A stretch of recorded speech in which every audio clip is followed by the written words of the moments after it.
नकोशी पत्नी भाग 8 दृश्य 1 हॉस्पिटलमधील आक्रोश आणि आदित्यचा थरकाप. सिटी हॉस्पिटलच्या कॉरिडॉरमध्ये भयान शांतता होती, पण आदित्य रणदिवेच्या मनात विचारांचे वादळ सुटले होते. पोलिसांचा फोन आल्यापासून त्याचे पाय जमिनीवर टिकत नव्हते. एका हिरव्या रंगाच्या साडीतील महिलेचा भीषण अपघात झाला आहे आणि ती गाडी तुमची आहे, हे शब्द त्याच्या कानात एखाद्या विषारी बाणासारखे घुमत होते. आदित्य वेड्यासारखा ICUच्या बाहेर उभा होता. त्याचे डोळे रडून रडून लाल झाले होते. त्याला आठवत होते कसं तो सकाळी नंदिनीवर ओरडला होता. तिला म्हणाला होता की मला तुझं तोंड बघायची इच्छा नाही. नंदिनी, प्लीज मला सोडून जाऊ नकोस. मी तुला खूप काही बोललो, पण माझा तो उद्देश नव्हता. आदित्य भिंतीला टेकून ढसाढसा रडत होता. तेवढ्यात डॉक्टर बाहेर आले. आदित्यने त्याचा हात धरला. डॉक्टर, माझी नंदिनी कुठे आहे? ती ठीक आहे ना? डॉक्टर खाली मान घालून म्हणाले. I am sorry mister Randive. अपघात इतका भीषण होता की आम्ही तुमच्या पत्नीला वाचवू शकलो नाही. त्यांचा चेहरा पूर्णपणे खराब झाला आहे, पण अंगावरील दागिने आणि साडीवरून त्या तुमच्याच पत्नी असाव्यात. आदित्यच्या पायाखालची जमीनच सरकली. तो त्या पांढऱ्या कपड्याने झाकलेल्या मृतदेहाजवळ गेला. त्याचा हात थरथरत होता. त्याने रडत रडत त्या मृतदेहाचा हात हातात घेतला आणि आक्रोश केला. नंदिनी, उठ ना. मला माफ कर.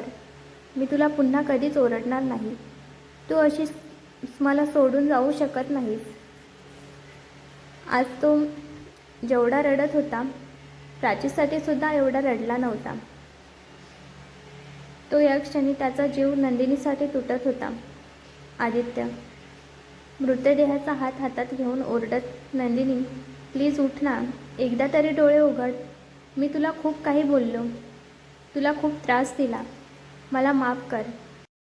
मी तुला सांगितलं होते की मला तुझं तोंड बघायची इच्छा नाही, पण मला माहिती नव्हतं की देव माझं हे बोलणं इतकं मनावर घेईल.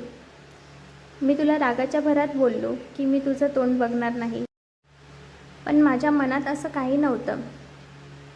मला माफ कर नंदिनी. माझ्याकडून चुकून असा शब्द निघून गेला. तू एवढं मनावर घेतलंस की तू डायरेक्ट हे जग सोडून गेलीस. मला माफी मागायचा एक चान्स पण दिला नाहीस. प्लीज एकदा उभी राहा आणि मला ओरड, पण अशी सोडून जाऊ नकोस. तुला माझी शपथ आहे. प्लीज उठ.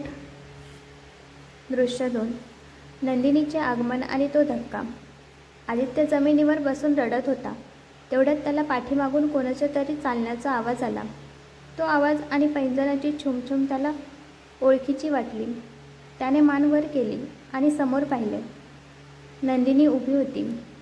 तिची साडी थोडी मातीने भरली होती, पण ती सुखरूप होती. आदित्यला वाटलं हा आपला भास आहे. तो तिच्याकडे बघत म्हणाला, नंदिनी, तू जिवंत आहेस? मग ती बाई कोण आहे? आदित्य भांबावून, नंदिनी, तू इथे कशी? मी आत्ताच तुला तिथे पाहिलं. हा माझा भास आहे का की तू खरंच आहेस? नंदिनी धावत येत, आदित्यजी, मीच आहे. मी सुखरूप आहे. काय झालं आहे तुम्हाला? तुम्ही असे का रडतायत? आदित्यने पटकन उभं राहून तिला स्पर्श केला. ती जिवंत होती. तिला श्वास घेताना बघून आदित्यच्या जीवात जीव आला. त्याने तिला घट्ट मिठी मारली. नंदिनीला तर कळतच नव्हते की आदित्य तिची एवढी काळजी का करत आहे, पण तिला आतून खूप छान वाटत होतं की आदित्यने स्वतःहून तिला मिठी मारली. आदित्य तिला सगळीकडे हात लावून बघतो. तिचे हातपाय बघतो. ती व्यवस्थित आहे की नाही ते तपासतो. नंदिनी बोलते, आदित्यजी, शांत व्हा. मी ठीक आहे. काही नाही झालं मला. पण तुम्हाला काय झालं आहे? तुम्ही असं का वागत आहात? आणि तुम्ही एवढे घाबरले का आहात? तुम्ही रडत होतात का? आदित्य भानावर येत, नंदिनी, मला वाटलं तू कायमची हे जग. एवढं बोलतो आणि मध्येच थांबतो. काही वेळाने आदित्यने तिला विचारलं, नंदिनी, तू जर सुखरूप आहेस तर त्या गाडीत कोण होतं आणि तुझी गाडी तिथे कशी पोहोचली? नंदिनीने दीर्घ श्वास घेतला आणि सांगायला सुरुवात केली.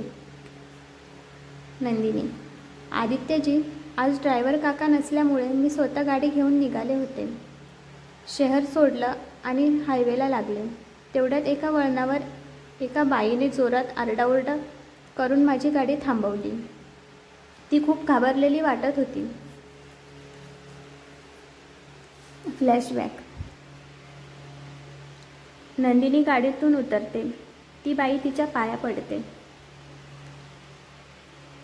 बाई, मॅडम, प्लीज मदत करा. माझा छोटा मुलगा घरी एकटाच आहे. त्याला खूप ताप आला आहे आणि इथे कोणीच गाडी थांबवत नाही आहे. मला फक्त 2 किलोमीटर सोडा प्लीज. नंदिनी, ठीक आहे, रडू नका, बसा गाडीत, मी सोडते तुम्हाला.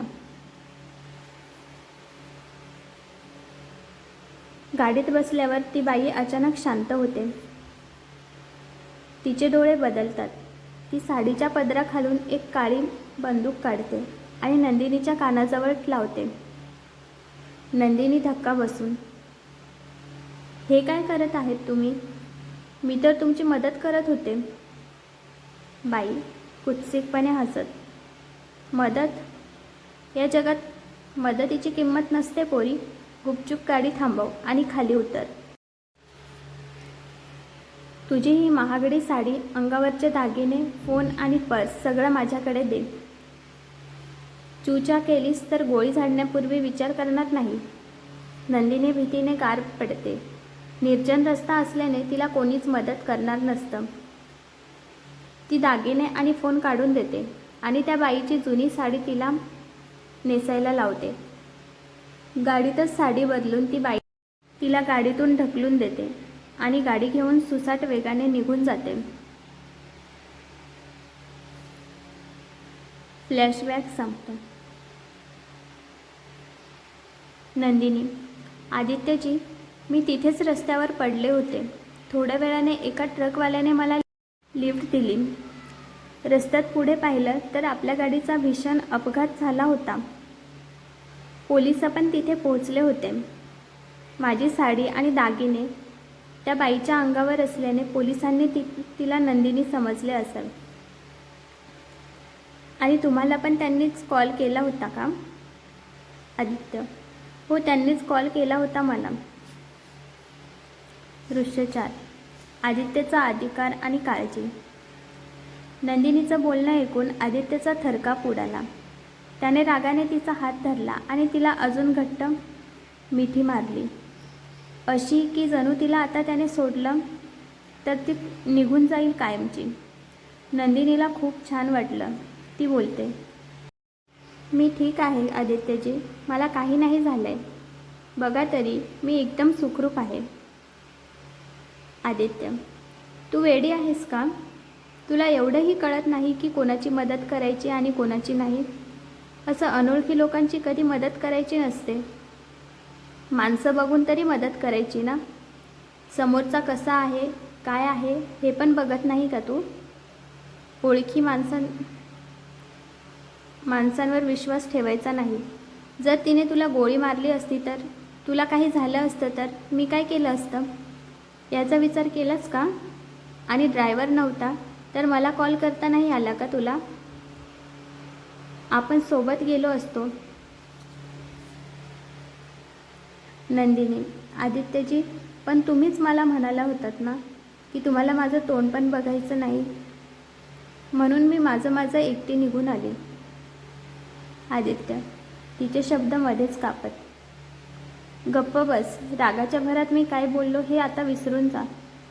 आणि तू स्वतःला काय समजतेस का? तू काही एवढी मोठी शक्तिमान आहेस का की एकटी कुठेही कोणत्या पण संकटाचा सामना करू शकतेस?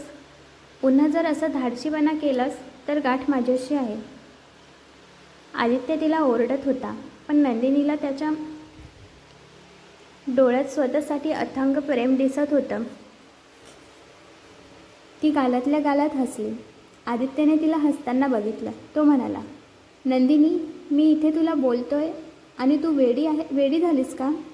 तू अशी हसतेस? नंदिनी मनात म्हणाली, आदित्यजी, आज तुमच्या शब्दात मला राग नाही तर एक आपुलकी जाणवते. त्यामुळे मला हसू येते.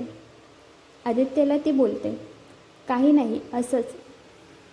आदित्य तिच्याकडे बघत राहतो. मग त्याने तिचा हात धरला आणि तिला गाडीकडे नेलं.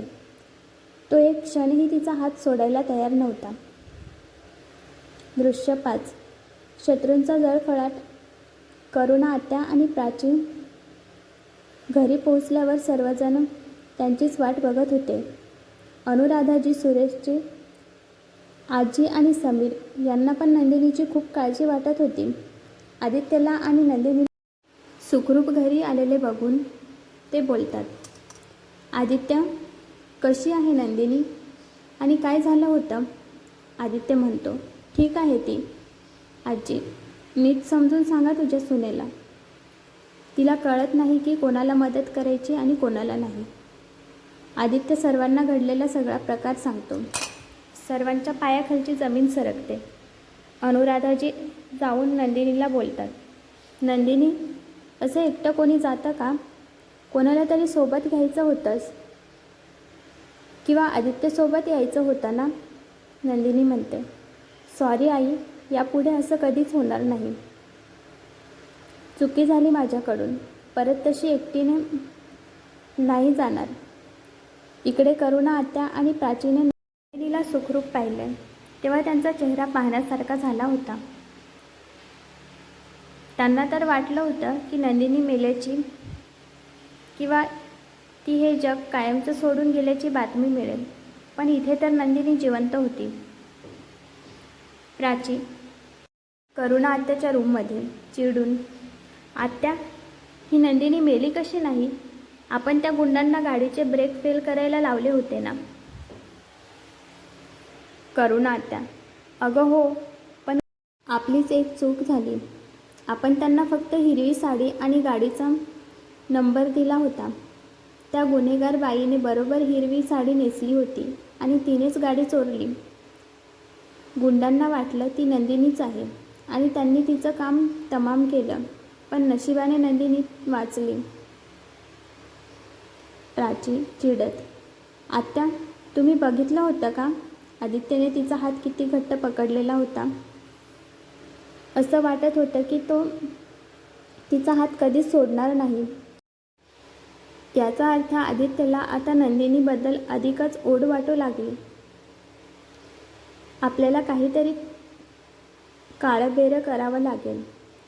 आत्या, ही नंदिनी तर 9 प्राण्यांचा जीव घेऊन आली.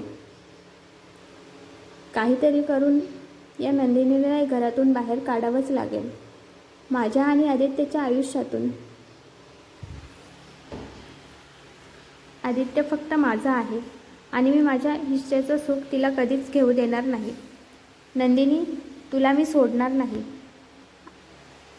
आदित्यने नंदिनीचा हात कारपासून ते घराच्या उंबरठ्यापर्यंत सोडला नव्हता. तो सतत तिच्याकडे बघत होता, जणू त्याला खात्री करून घ्यायची होती की ती खरोखरच त्याच्यासोबत आहे.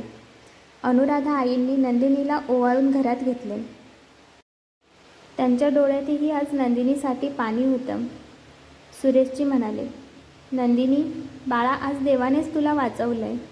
पुन्हा असा विचारही मनात आणू नकोस, एकटं जायचं बाहेर. नंदिनीने सर्वांकडे पाहिलं, पण तिची नजर आदित्यवर स्थिरावली. आदित्य आज खूप शांत होता. त्याच्या चेहऱ्यावरचा तो ॲरोगन्स कुठेतरी हरवला होता. रात्री आदित्य नंदिनीच्या रूममध्ये आला. नंदिनी खिडकीबाहेर बघत उभी होती. तिने निळ्या रंगाचा अनारकली ड्रेस घातला होता. आदित्य हळू आवाजात, नंदिनी, तू ठीक आहेस ना? तुला काही हवं आहे का?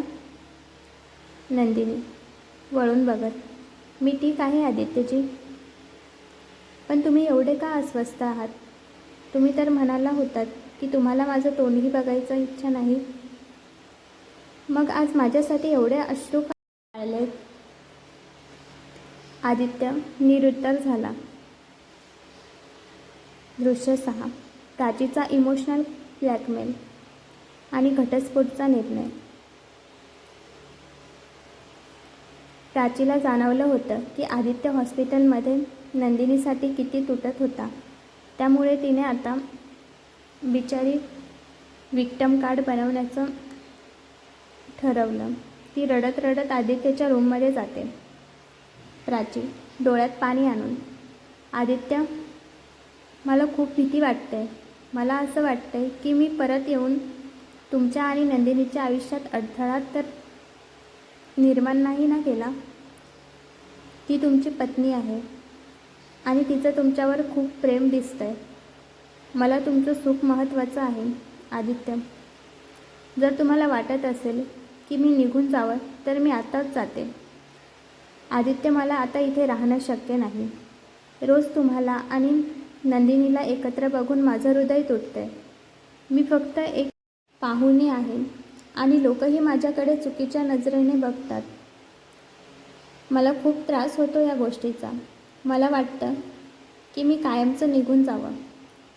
आदित्यने तिचा हात धरला आणि खात्रीपूर्वक म्हणाला, नाही प्राची, तू कुठेही जाणार नाहीस. जे काही चुकीचं झालंय ते मी आता निस्तरतो. नंदिनी माझी पत्नी असू शकते, पण माझं प्रेम फक्त तुझ्यावर आहे हे तुला चांगलंच माहिती आहे. आज मी या विषयाचा कायमचा निकाल लावणार आहे. प्राची, तुम्ही काय करणार आहेत आदित्य? आदित्य तिला सावरत, नाही प्राची, असं पुन्हा कधीच बोलू नकोस. तू हे घर सोडून नाही जाऊ शकत. तू माझी आहेस. नंदिनीशी झालेलं लग्न हे फक्त एक अपघात होता. तू काळजी नको करू. मी तुझ्यावर अन्याय होऊ देणार नाही. प्राची मनातल्या मनात हसली. तिला ठाऊक होतं की आदित्यला आता गिल्टी वाटतंय. आदित्यला स्वतःचीच भीती वाटू लागली की तो प्राचीला विसरून नंदिनीच्या जवळ तर जाणार नाही ना. यामुळे त्याने नंदिनीशी पुन्हा कठोर वागण्याचं ठरवलं. नंदिनी तिच्या रूममध्ये स्वतःलाच आरशात न्याहाळत होती. तिला राहून राहून तो हॉस्पिटलचा क्षण आठवत होता, जेव्हा आदित्यने तिला खूप घट्ट धरून मिठी मारली होती. तिला राहून राहून आदित्यची ती केअर आठवत होती. ती बोलते, आदित्यजी, आज माझ्यासोबत जे झालं ते चांगल्यासाठीच झालं. कारण त्यामुळे मला थोडा वेळ का होईना पण माझ्यासाठी असणारी काळजी आणि तुमचा तो स्पर्श अनुभवला. थँक्यू आदित्यजी. तिच्या मनात फुलपाखरे उडत होते. पण इकडे आदित्यच्या डोक्यात प्राचीच्या शब्दांमुळे गिल्ट व्हायला लागलं होतं. रात्री सर्वजण जेवणाच्या टेबलवर जमले होते. नंदिनीने आदित्यच्या ताटात त्याची आवडती भाजी वाढली. तिने आज खूप आवडीने सर्व पदार्थ बनवले होते. पण आदित्यने ते रागाने ताट पुढे ढकलले. आदित्य अचानक उभं राहून, पुरे झालं हे नाटक. मला आता हे इथेच थांबवायचं आहे. मला तुम्हा सर्वांना एक खूप महत्त्वाचा निर्णय सांगायचा आहे. सर्वजण आदित्यकडे बघतात आश्चर्याने. मी नंदिनीला घटस्फोट द्यायचा निर्णय घेतला आहे. मला हे लग्न मान्य नाही. जे लग्न कट आणि कारस्थानं करून केलेलं आहे, ज्या नात्यामध्ये प्रेम नाही आणि फक्त फसवणूक आहे, ते लग्न मी मान्य करत नाही. मी नंदिनीला आधीच सांगितलं होतं की ज्या दिवशी प्राची परत येईल त्या दिवशी तुला हे घर सोडून जावं लागेल. त्यामुळे मला आता प्राचीसोबत लग्न करायचं आहे. ज्या दिवशी पेपरवर्क पूर्ण होईल त्या दिवशी मी प्राचीशी लग्न करेन. संपूर्ण हॉलमध्ये सन्नाटा पसरला. नंदिनीच्या हातातील वाढायचा चमचा खाली पडला. तिच्या डोळ्यासमोर अंधारी आली. आजी जोरजोरात ओरडल्या, आदित्य, हे तू काय बोलतोयस? नंदिनी या घराची लक्ष्मी आहे. आदित्य, आजी, लक्ष्मी वगैरे काही नाही. माझं तिच्यावर कधीच प्रेम नव्हतं आणि कधी होऊ पण शकत नाही. मला प्राची हवी आहे. तिने माझ्यासाठी एवढं दुःख सोसलं. आता तिला तिच्या हक्काचं स्थान मिळायला हवं. आणि काय माहिती या नंदिनीनेच तिचं अपहरण घडवून आणलं असेल संपत्तीच्या मोहासाठी. हे सर्व प्राचीने त्याच्या डोक्यात भरले होते. सुरेशजी आणि अनुराधाने त्याला समजवण्याचा प्रयत्न केला, पण आदित्य कोणाचेच ऐकायला तयार नव्हता. नंदिनी, जर या घरात राहायचं असेल तर ती फक्त एक आश्रित म्हणून राहू शकते, पण माझी पत्नी म्हणून नाही. नंदिनी थरथरत्या आवाजात म्हणाली, आदित्यजी, तुम्हाला खरंच वाटतंय की मी तुमच्या आयुष्यात एक अडथळा आहे? मला तुमची संपत्ती नको होती, फक्त थोडा सन्मान हवा होता. आदित्य, सन्मान मागून मिळत नसतो नंदिनी. तू या घरातून जेवढ्या लवकर जाशील तेवढं चांगलं आहे तुझ्यासाठी. नंदिनी, आदित्यजी, मी हे लग्न कट कारस्थान करून नव्हतं केलं. दोन्ही फॅमिलीची इज्जत वाचवण्यासाठी केलं होतं. आणि ती धावत आपल्या रूममध्ये निघून गेली आणि दरवाजा बंद करून ढसाढसा रडू लागली. दृश्य 7. नंदिनीची कबुली आणि आजींची युक्ती. नंदिनी जमिनीवर कोसळून रडत होती. का असं वागलात तुम्ही आदित्यजी? मला एका क्षणासाठी जवळ केलं आणि दुसऱ्या क्षणात परक केलं. मी स्वतःला खूप थांबवण्याचा प्रयत्न करते, पण माझं मन आपोआप तुमच्याकडे ओढलं जात आहे. मला माहिती आहे तुम्ही माझं नाही होऊ शकत. तुम्ही प्राचीवर प्रेम करता, पण मी माझ्या हृदयाचं काय करू जे तुमच्यासाठी धडकतं? मी तुमच्यावर प्रेम करायला लागले, पण तुमच्यासाठी मी गुन्हेगारच आहे ना? ठीक आहे, मी तुम्हाला घटस्फोट द्यायला तयार आहे. तुमची खुशी जर प्राचीमध्ये असेल तर मी तुमच्या सुखासाठी काही पण करू शकते. बाहेरून आजी आणि अनुराधा दरवाजा ठोठावतात. त्यांना तिची काळजी वाटत होती. नंदिनीने दार उघडले आणि ती थेट हॉलमध्ये गेली आणि म्हणाली, आदित्यजी, तुम्हाला डिवोर्स हवा आहे ना? मी द्यायला तयार आहे. आदित्य कठोरपणे म्हणाला, ठीक आहे, मी उद्याच वकिलाला पेपर्स रेडी करायला सांगतो. दुसऱ्या दिवशी वकील आले. नंदिनी सही करणार इतक्यात आजींना चक्कर येते आणि त्या खाली पडतात. डॉक्टर म्हणतात, आजींना हार्ट अटॅक आला आहे. त्यांना कोणताही धक्का देऊ नका. आदित्य आणि नंदिनीला जवळ बोलवतात. तुम्ही दोघे घटस्फोट घेऊ नका. माझ्यासाठी एकत्र राहा. आदित्य नाईलाजाने म्हणतो, ठीक आहे आजी, नाही घेणार आम्ही घटस्फोट. आजींना बरं वाटावं म्हणून आदित्य आणि नंदिनीला पुन्हा एकत्र राहण्याचं नाटक करावे लागते. दृश्य 8. आजी आणि समीरचा मास्टर प्लॅन. सगळे बाहेर येतात. आदित्य नंदिनीला सांगतो की आजींसाठी आपल्याला हे नाटक करावं लागेल. आजी बरी झाली की मग आपण डिवोर्स घेऊ. नंदिनी बोलते, ठीक आहे आदित्यजी, आजींची काळजी मला पण वाटते. त्या बऱ्या होईपर्यंत आपण हे नाटक कंटिन्यू करू. पण प्राची चिडून आदित्यकडे जाते आणि म्हणते, आदित्य, हे काय आता नवीन? तुम्ही डिवोर्स घेणार होतात, पण आता परत एकत्र राहणार.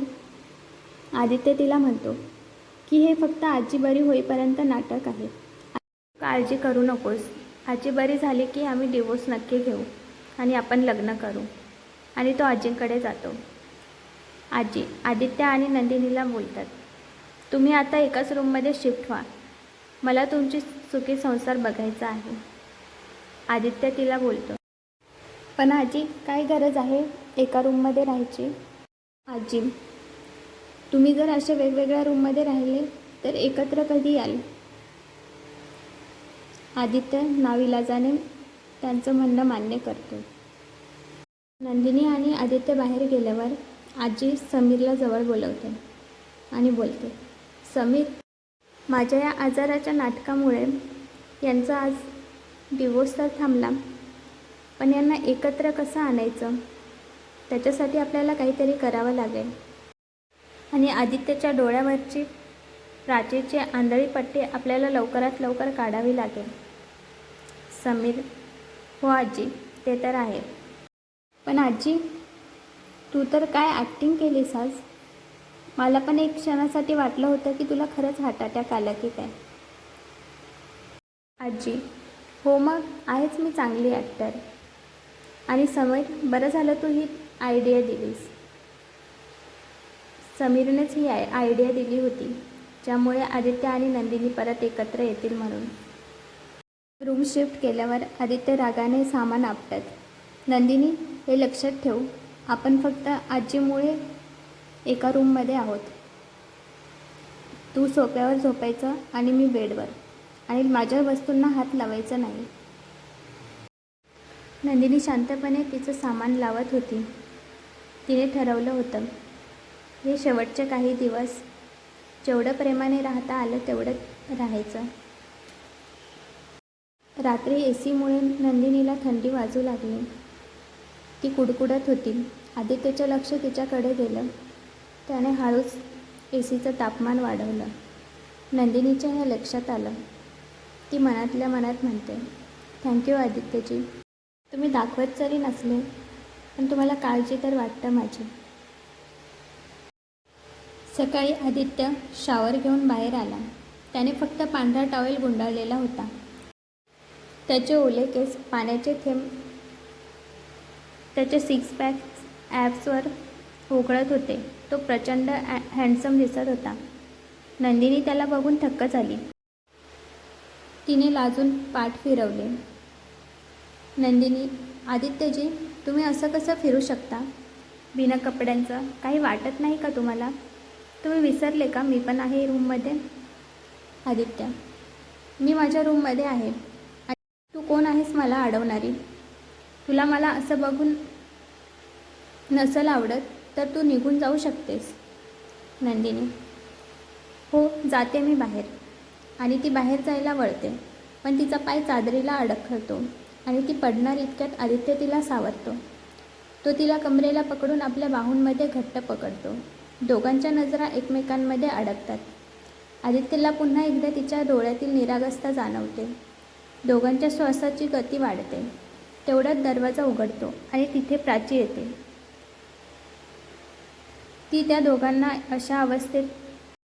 तिला ते दोघे अशा अवस्थेत दिसतात. तिच्या हातातला पाण्याचा पेला खाली पडतो. प्राची चवताळून ओरडते, आदित्य हे काय चाललंय? तुम्ही तर घटस्फोट घेणार होतात ना? आदित्य पटकन तिला सोडतो आणि रागाने नंदिनीला बोलतो, तुला किती वेळा सांगितलं माझ्याजवळ येत जाऊ नकोस म्हणून? नंदिनीला वाईट वाटतं पण ती गप्प बसते. आता प्राची या प्रसंगाचा कसा फायदा घेणार?